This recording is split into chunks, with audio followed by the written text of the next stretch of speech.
বিসমিল্লাহির রহমানির রহিম।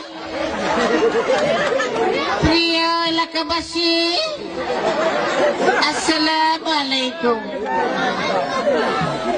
আমি এর আগেও আপনাদের এলাকায় এসেছি আপনাদের পুত্রবধূ হওয়ার কারণে।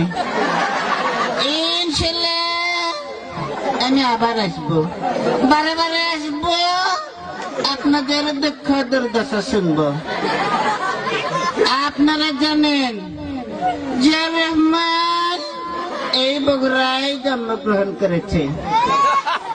আমি বলতে চাই যে বগুড়ায় জিয়া রহমান জন্ম নিয়েছে, সেই বগুড়ায় আওয়ামী লীগের জায়গা হবে না, হবে না, হবে না।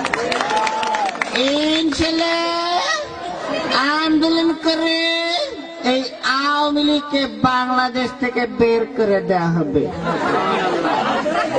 আপনারা সবাই আমার স্বামী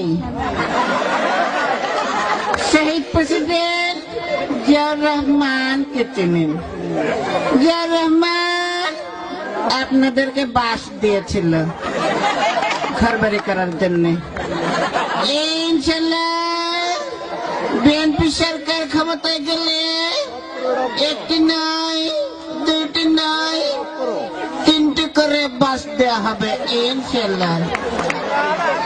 আপনারা জানেন এইখানে এই পাশে একটা পুকুর রয়েছে।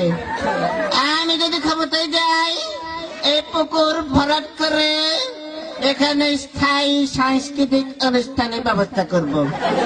প্রতি বছর অনুষ্ঠান হবে সরকারি অর্থায়নে। আপনারা গরু, আপনারা ছাগল, আপনারা ভেড়া পালন করে স্বাবলম্বী হবেন ইনশাআল্লাহ। সবাইকে ধন্যবাদ দিয়ে আমি বলতে চাই এই এলাকার কিছু সন্তান খোকা, এই খোকাকে আপনারা ভোট দিয়ে বারে বারে জয়যুক্ত করে আমার হাতকে শক্তিশালী করবেন ইনশাআল্লাহ। সবাইকে ধন্যবাদ। শহীদ প্রেসিডেন্ট জিয়াউর রহমান জিন্দাবাদ। আসসালামু আলাইকুম।